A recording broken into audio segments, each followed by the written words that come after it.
Имате еден час да стигнете до дома и да се вклучите на онлайн настава. Министерството за образование смисли така наречено решение за да се надуместат часовите кои се губат поради постојаните дојави за бомби.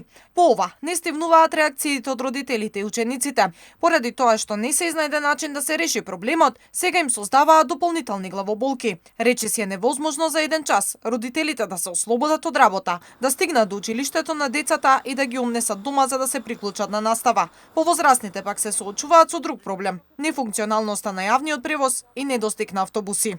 Од еден крај на градот до другиот не се стасува за еден час, а за тие што живеат во село, за колку? На тој што му текнало да земе да измери со автомобил нема да стигне, не па со автобус, напиша граѓанин. Трчајки или летајки да стигнат до дома наставниците и учениците за 1 саат за да бидат онлайн. Срамота, со месеци да не можат да се решат бомбите, напиша друг граѓанин.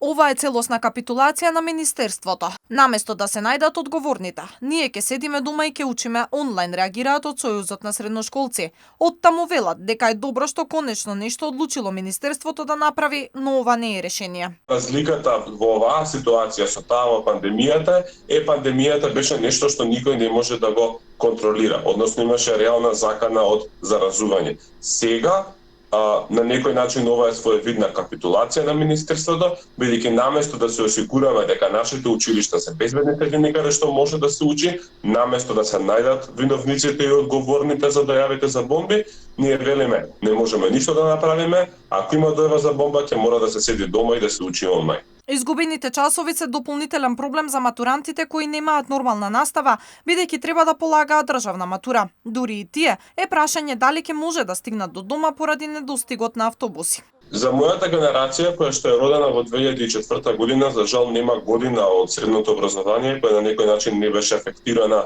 било тоа од пандемија, било од штрајкови, било од продолжување на распусти, било сега од дојавите за бомби.